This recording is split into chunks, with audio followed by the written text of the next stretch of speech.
Bueno, ahora sí. Romanos capítulo 4, estábamos viendo la segunda sección, llamaríamos así, a partir del versículo 13. Habíamos estado viendo los primeros 12 versículos. Y claro, lo que resulta allí de la lectura es el énfasis en la vida de Abraham y en la postura de Abraham, ¿no es cierto?, ante las promesas de Dios.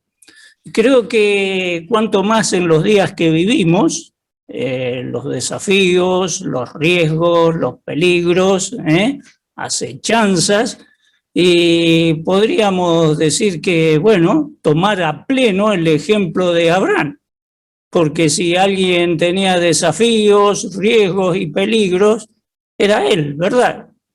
A su manera, no, en la medida de lo que le tocaba en su tiempo, ¿no es cierto? Este es el tiempo que nos toca a nosotros.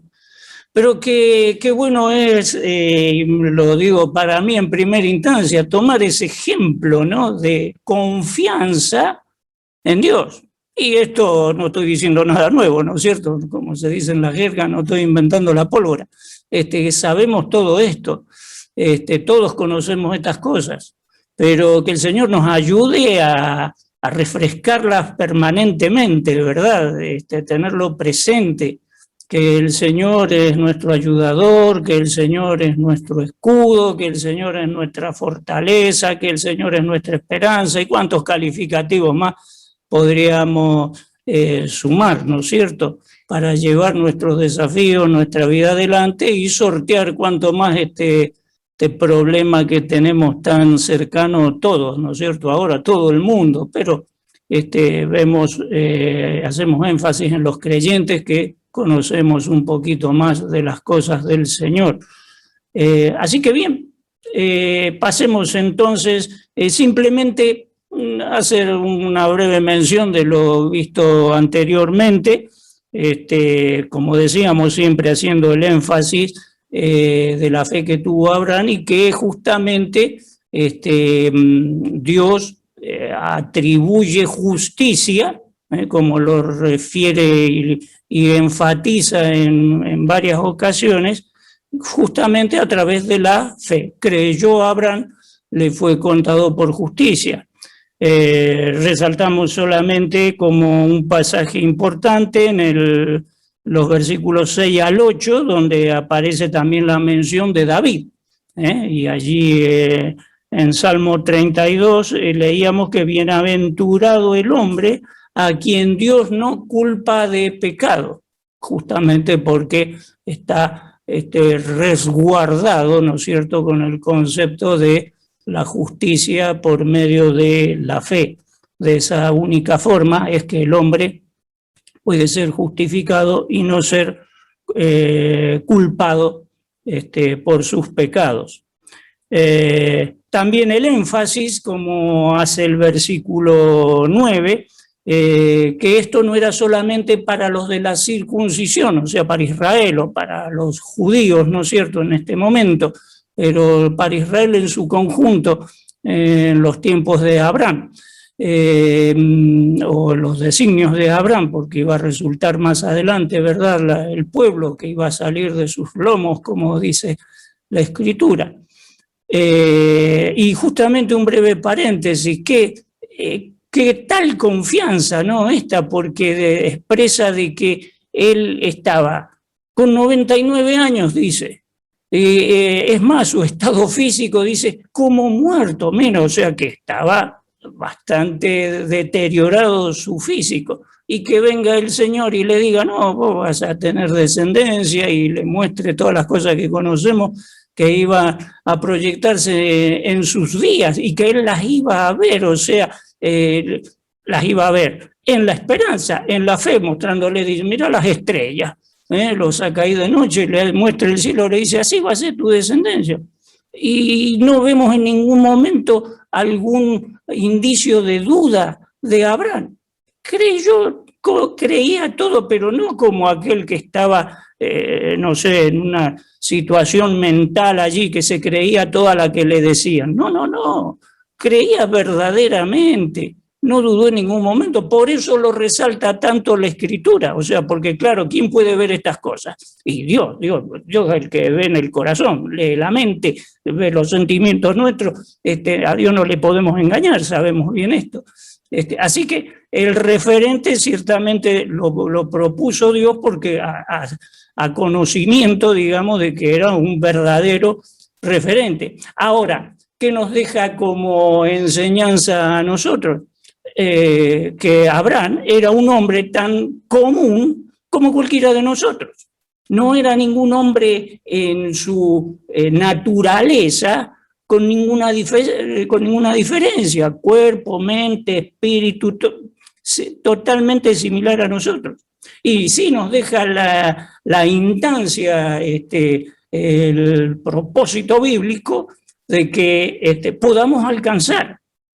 Yo me veo y digo, nos podemos mirar cada uno de nosotros y decir, no le llegamos ni a los tobillos. No importa, pero podemos ir creciendo en el conocimiento y el conocimiento nos va a ir dando también esa proyección de confianza en las cosas del Señor. Y bueno, poner como objetivo, ¿no es cierto?, como lo hizo Abraham.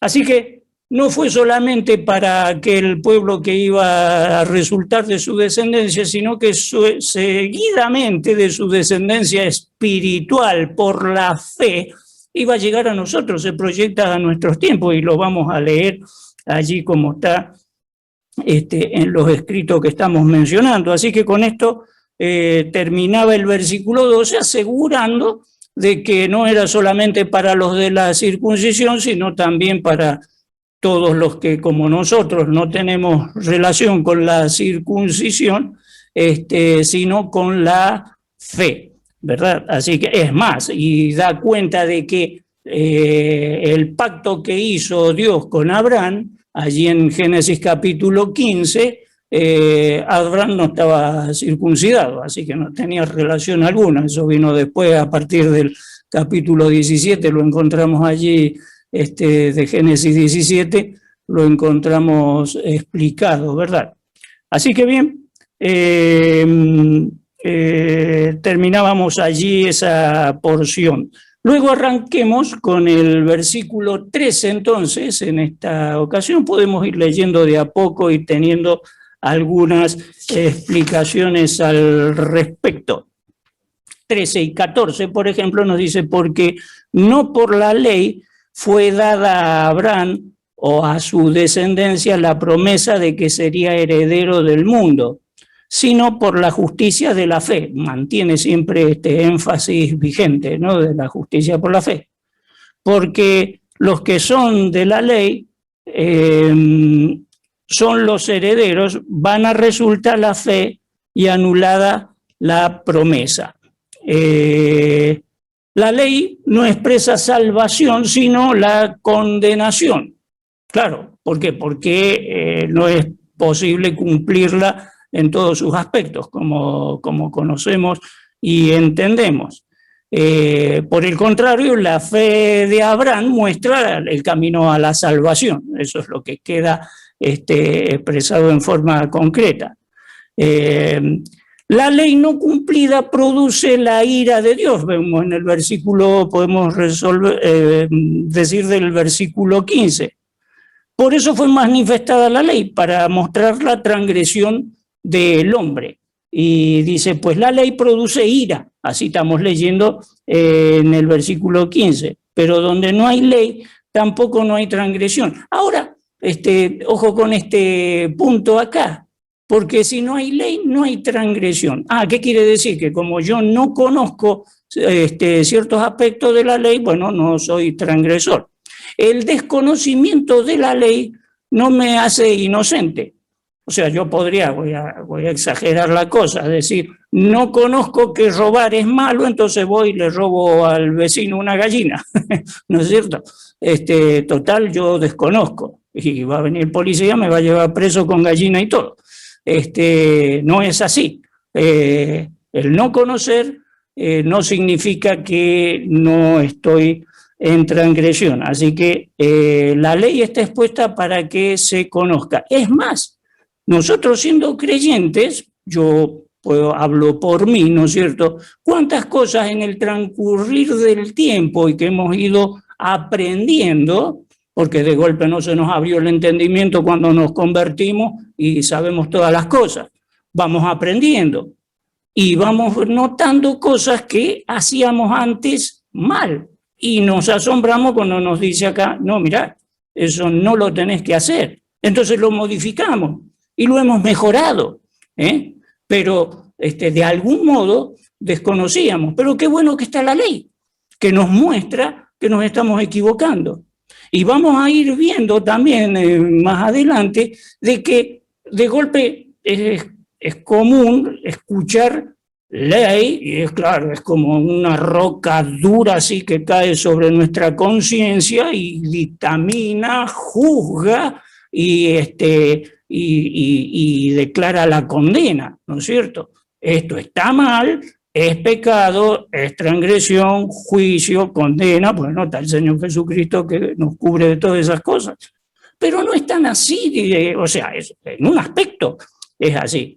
Pero por el otro aspecto, que fue la conciencia de Dios, el plan de Dios, es mostrar el verdadero camino por donde se debe transitar. Y los pasajes lo van a ir desarrollando poco a poco más adelante. Versículo 15, seguimos releyendo. Pues la ley produce ira, pero donde no hay ley tampoco hay transgresión, es lo que acabamos de leer. Versículo 16, por tanto es por fe, para que sea por gracia, a fin de que la promesa sea firme para toda la descendencia, no solamente para lo que es de la ley, sino también para la que es de la fe de Abraham, el cual es padre de todos nosotros. Versículo 17, como está escrito, te he puesto por padre de muchas gentes delante de Dios, a quien creyó, el cual da vida a los muertos y llama las cosas que no son como si fuesen. Y sigue el concepto de la ley de la fe. Esto qué interesante que lo tengamos, lo hemos leído en el capítulo 3, versículo 27, dice bien claramente, sino por la ley de la fe. Es una ley, como está la ley mosaica que decíamos recién, que es aquella roca firme, grande, pesada, ¿no es cierto? Qué bueno es que esta roca firme, grande y pesada, que también se llama ley de la fe, ¿no es cierto?, es la que compete a nuestra salvación. Y es lo que expresa acá permanentemente, y que es para todo hombre, como veíamos recién. Todo hombre tiene acceso a esto en el conocimiento. Y dice también que Dios es aquel que llama las cosas que no son como si fuesen. Qué detalle de Dios, ¿no? Qué capacidad la de Dios. ¿Y en qué, pero puntualmente a qué refería? Y estaba refiriéndose a que había un hombre allí, en la calidad en que estaba, como decíamos, en su deterioro físico, en sus años y todo lo demás, y él, Abraham, como hombre, no podía ver más de lo que allí veía en el transitar de su vida y en lo que lo escuchaba a Dios que le decía. Pero justamente Dios, como tiene el conocimiento de todo el porvenir y lo que iba a suceder, le podía decir que iba a ser padre de muchos, por eso el nombre que conocemos como fue cambiado el nombre de él a Abraham, ¿no es cierto?, que iba a ser padre de mucha gente, y podía llamarlo de esa forma porque conocía lo que no era en ese momento, pero que iba a ser en el futuro, ¿no es cierto? Así que el Señor tiene esa capacidad de conocer todas las cosas y llamar las cosas que no son como si fuesen, porque van a ser hechas. Y bueno, qué hablar de todas las cosas proféticas que están marcadas y que el Señor nos ha permitido conocer anticipadamente, y se van a cumplir, ¿no? Así que seguimos en la lectura. Versículo 18, él creyó en esperanza contra esperanza.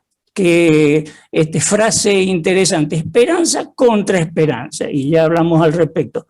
para llegar a ser padre de muchas gentes, conforme a lo que se le había dicho, así será tu descendencia. Y leemos hasta el final.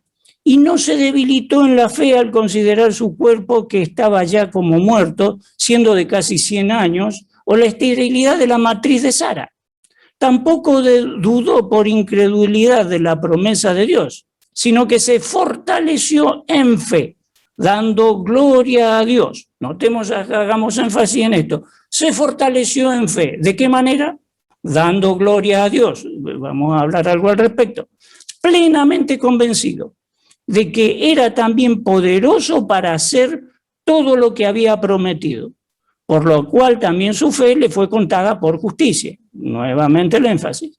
Y no solamente con respecto a él es escrito que le fue contada, sino también con respecto a nosotros, y acá entramos nosotros también en la escena, ¿no es cierto? Miren ustedes, en el tiempo que esto se escribe y se proyecta también a nuestros días. A quienes ha de ser contada, contada. Esto es, a los que creemos en el que levantó de los muertos a Jesús, Señor nuestro, el cual fue entregado por nuestras transgresiones y resucitado para nuestra justificación. También punto importante esto, entregado por nuestras transgresiones y resucitado para nuestra justificación. Hablar de la justicia de Dios, ¿no es cierto?, por la fe en la obra del Señor Jesucristo, y que justamente la obra del Señor Jesucristo nos justifica y nos da la resurrección. Somos resucitados porque el Señor Jesucristo resucitó, y en su justicia nosotros también recibiremos la resurrección. Pero dice que creyó en esperanza contra esperanza, leíamos recién, ¿verdad? Qué frase interesante, porque la esperanza es lo que compete a la confianza en Dios. Y la contraesperanza es, podríamos decir, es la falta de esperanza. Es lo que nos nace quizás por naturaleza, desconfiamos. Eso está incorporado en nuestros miembros, ¿verdad? Pero dice que Abraham dejó esa parte de lado y solamente prevaleció la esperanza, lo que lo iba a llevar a confiar plenamente en Dios y poder llevar adelante los desafíos que le competían allí. Pero muy bien, desafío para nosotros alcanzar esa confianza. Decíamos, nos involucra a nosotros teniendo el conocimiento de la obra redentora del Señor y autor de nuestra justificación para resucitar en semejanza a Él. Pero podríamos decir, podríamos agregar mucho más acerca de toda esta obranza que hizo Dios a través de Abraham, resaltando siempre su fe, la confianza y el creer plenamente en Dios. Pero yo tenía un breve resumen acá para que en todo esto que hemos visto, en estos dos capítulos, lo que hemos visto antes y lo que veremos a continuación, que resalta todos estos conceptos que estamos viendo, pero dejar algunas cosas puntuales que nos queden bien claras, sería la intención. En el capítulo anterior, por ejemplo, ahí a finales, nos habló de 3 puntos que lo estábamos viendo el martes pasado, el anterior, que nos hablaba de la propiciación, de la redención y de la justicia. Términos muy comunes para un creyente, pero qué bueno es que permanentemente lo reflotemos en nuestra mente, en su verdadero significado, en su verdadero valor, y lo tengamos presente para nosotros mismos, para saber el tenor de los planes de Dios y también de lo que nos ha dado a cada uno, pero también para poderlos llevar a otros al conocimiento de la verdad. Nos va a dar argumentos sólidos, ¿no es cierto?, para explicar el mensaje del Evangelio. Propicio, de propiciación, que conocemos muy comúnmente, el significado exacto, y dice allí un diccionario de traducción inglesa, que sin lugar a dudas, contundentemente, dice, es la remoción de la ira de Dios por medio de una ofrenda. Eso es redención, eso es propiciación, perdón. Propiciación. Sabemos que también era el propiciatorio, aquella placa que contenía los ángeles allí, todo bañado en oro, que cubrían la gloria de Dios, y donde el sacerdote iba y tenía que rociar con todos los protocolos allí que estaban marcados, la sangre del sacrificio, ¿no es cierto?, para justamente aplacar de esa manera la ira de Dios, el pecado del pueblo, el pecado del sumo sacerdote, etcétera, ¿no es cierto? Y sabemos que eso lo hace el Señor Jesucristo, lo hace allí en el lugar santísimo frente a la presencia del Dios mismo, ¿no es cierto?, se presentó con su sangre, ¿no es cierto? Y eso es lo que aplacó la ira de Dios. Y qué bueno es, habíamos mencionado pasajes también que mencionaba acerca de que Dios se mantiene en ira. La ira de Dios está expuesta sobre el pecado. Está airado también con aquel llamado impío, ¿no es cierto?, el que no conoce de Dios, y si lo conoce no lo tiene en cuenta, ¿no es cierto?, y se conduce en pecado, ¿verdad? Lo refería ahí, hablábamos del Salmo 7:11, y habíamos mencionado también, tanto que usamos Juan capítulo 3 con el amor de Dios, pero termina el capítulo hablando de la ira de Dios, ¿no es cierto? Porque aquel que rehúsa, dice, aceptar a Jesucristo, la ira de Dios está sobre él. Así que vean si no es importante el concepto de propiciación, ¿verdad? Porque está hablando de que justamente esa ira se aplaca con la obra del Señor Jesucristo. Es lo único que hay para resolver este evento. Capítulo 3, versículo 25, anoto acá que es donde lo habíamos estado viendo.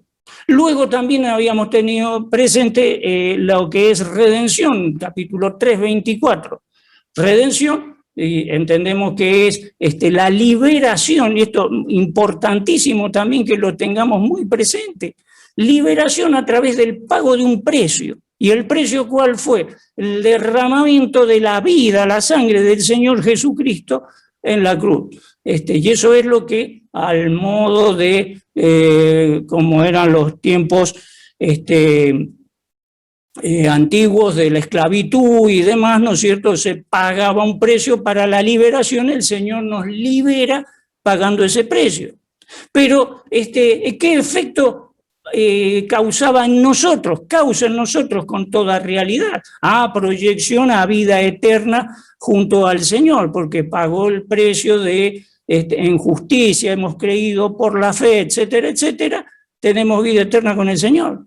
Pero en este momento no solo el pecado es lo que está en contra nuestra, y es un tema resuelto por el Señor, pero cómo está el tema de nuestra naturaleza caída, que sigue obrando en nuestros miembros, como también hacíamos mención que lo explica el apóstol Pablo, y una cosa que no entendía él, pero que se daba cuenta por la realidad.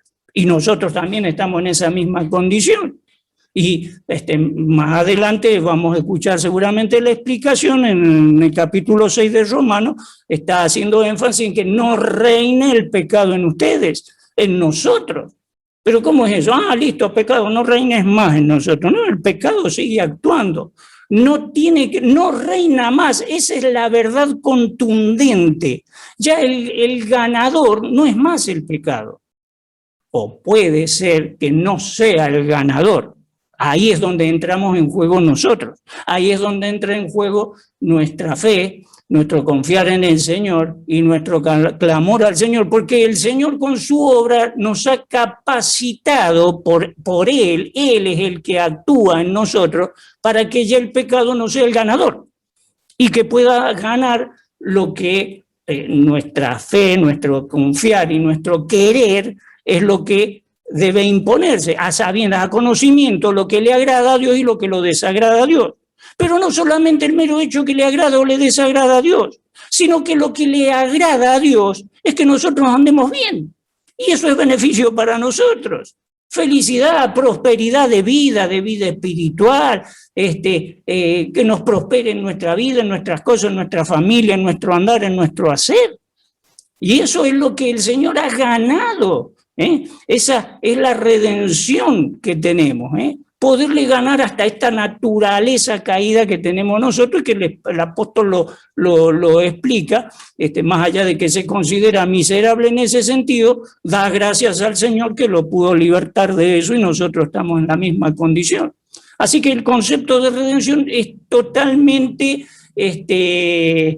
aplicado en todo momento, ya antes y en el después, mientras estemos en este mundo. Y qué bueno que lo tengamos en claro, que es una realidad en cada uno de nosotros, por causa del Señor Jesucristo. Y después el concepto de justicia, también tan mencionado, que estamos justificados por la fe, ¿no es cierto? Y que es un don inmerecido, pero que es una realidad, ¿no es cierto? Y que solamente no hace de que quede allí, sino que es lo que se proyecta en nuestra vida futura, en la vida que va a ser de resurrección. Porque al ser justificado por el Señor, estamos en un paralelo con el Señor, como Él lo prometió, de que de la manera que Él resucitó, nosotros también íbamos a resucitar con un cuerpo semejante al de Él. No solamente que no estaremos acá y pasaremos a estar en la presencia del Señor, sino que también nuestros cuerpos serán resucitados. Y todo eso tuvo que ver con la justificación que logró el Señor Jesucristo. Un poquito más. 5 puntitos acá que destaco también de lo que hemos estado viendo en estos 2 capítulos. Lo leo textualmente lo que escribí. Desde Génesis 15, Dios manifestó a través de Abraham su plan de redención para toda la humanidad sin acepción de personas. Así que esto no tiene origen en los tiempos de Moisés, de la ley, etc. Ya quedamos en claro de que esto viene desde los días de Abraham. Segundo, Dios manifestó sus principios morales, lo conocido como la ley, para mostrarle al hombre el buen camino, lo que decíamos recién, ¿no es cierto?, por donde le conviene transitar para bendición de su vida. No para condenarle, porque ya era un hecho. La condenación no vino a través de que en el momento que se dictó la ley. La condenación estuvo ya en el Edén, ¿no es cierto?, donde le puso todo el bien que conocemos allí en el Edén, pero le dijo, mira, si no haces lo que te digo, allí está el arbolito, si vos te corres a un costado y te vas solo, ciertamente morirás. Ahí ya estaba expuesta la sentencia, ¿no es cierto? El camino el cual no debía transitar. Pero, ¿qué podemos agregar? Hay una porción allí que leemos en el capítulo 2 que también es muy interesante analizar y que tiene relación con todo esto que estamos leyendo, porque hablamos de fe, hablamos de la ley de la fe, pero el capítulo 2 habla de la ley escrita en el corazón del hombre. Cuando está hablando del juicio allí, ¿no es cierto? Todo va a estar bajo juicio, entonces aquellos que no conocieron la ley, decíamos también, recién hacíamos referencia, ¿no? Pero habla de aquellos que la ley está escrita en el corazón. ¿Qué punto? Así que hay una ley que aparece escrita en el corazón del hombre. ¿De qué hombre? Miren, en todos los hombres la ley está escrita. Es una ley que dice todos los parámetros de Dios. Es la ley que tenía Adán en el huerto. No se menciona que Dios le dio así a modo de Moisés parámetros morales para que Adán se condujera, ¿verdad? Esto lo podemos sacar por razonamiento, podemos estar de acuerdo. Entonces, pero Adán funcionaba. Le dijo, mira, tenés todo esto, para desarrollarte, los animales, los vegetales, labrar la tierra, etcétera, todo lo que nos cuenta allí en esos breves capítulos 1 y 2 allí del Génesis, ¿no? Pero después nos encontramos la ley escrita en el corazón y podemos relacionarlo con Adán, que tenía entonces, ¿qué es lo que tenía Adán en su mente? Y hacer todo bien. No había. Ahora, mi pregunta es, ¿quién escribió esa ley? Porque sabemos que la ley dictada por Dios, que conocemos la ley mosaica, ¿no es cierto? Dios se la dicta a Moisés para que llegue a nuestro conocimiento. Dios dicta la ley a Moisés. ¿Quién escribió la ley en el corazón de Adán y en el corazón por trayectoria de todos los hombres? Dios escribió la ley. Y esa ley está grabada acá. ¿Qué interés? Noten ustedes. Por eso, ¿en qué me respaldo para decir esto? Cualquiera nos podemos respaldar. En que hombres catalogados de malos hacen cosas buenas también. ¿Y cómo es eso? Son muy malos por un lado y son buenos por otro. Y claro, porque ahí están las dos naturalezas, ¿no es cierto? De eso podemos llegar a la conclusión. Pero qué interesante saber es que Dios en el principio le escribió al hombre su ley en el corazón. Después, como la otra ley, la ley del mal, digamos, que entró en el hombre, ¿no es cierto? Es como que la tapó a esa buena ley, ¿no es cierto? Dios la tiene que ahora formalizar y decir, mirá, estas son las cosas buenas por donde tenés que transitar y tenés cuidado que están las malas. Y si transitas por ahí te va a ir muy mal, y vas a tener que recibir el castigo respectivo o hacerte cargo de las consecuencias que eso lleva adelante. Pero nosotros estamos en una capacidad, digamos, de comprender estas cosas para nuestro beneficio, para que al cebar esto, que espero que no sea de confusión esto que estoy diciendo, sino para alentarnos, ¿no es cierto?, a conocer un poco cómo somos y todo lo que el Señor nos propone para nuestra bendición, para mejorar nuestra condición, ¿no es cierto?, al saber estas cosas. Ley escrita en los corazones. Podríamos hablar la ley de la Edén, que era la ley de la vida. Y la desobediencia del hombre entra en la ley de la muerte, lo que dice Génesis 2:17, el día que de él comieres, ciertamente morirás en el momento en que se produjese la desobediencia del hombre. Un poquito más dice el ejemplo de Abraham proyectado hasta nuestros tiempos como creyentes y su confianza en las promesas de Dios nos demuestra el carácter de sencillez y humildad con que hay que recibir los designios de Dios, sin cuestionamientos ponerlos en práctica. La gente común cuestiona. Claro, eso lo escuchamos muy comúnmente. ¿Y por qué Dios hace esto? ¿Por qué Dios es injusto? ¿Y por qué? ¿Y por qué? ¿Y por qué? ¿No es cierto? Y nosotros podemos agregar alguna explicación y demás, ¿no es cierto? Abraham no preguntó por qué.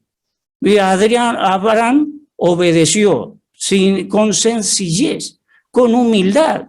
Y nos deja una enseñanza también en el sentido de que no vaya a ser nuestro error que también nosotros por allí preguntemos ¿y por qué? Decimos que no hay que preguntar por qué, hay que preguntar ¿para qué? Y yo me atrevo a decir que no tendríamos que preguntar nada, ¿no es cierto? Porque si hacemos como dijo Abraham, Abraham directamente obedeció, pero obedeció con sencillez, no obedeció a regañadientes, forzadamente, ¿no es cierto? Es un carácter, esto es lo que resalta de la postura de Abraham, un carácter sencillo, un carácter humilde, quizás al modo de que el Señor mismo expresó, aprendan de mí, que soy manso y humilde de corazón. Eso habla de un sentir, de un carácter, ¿no es cierto? Ahí que podemos los creyentes tener cada uno.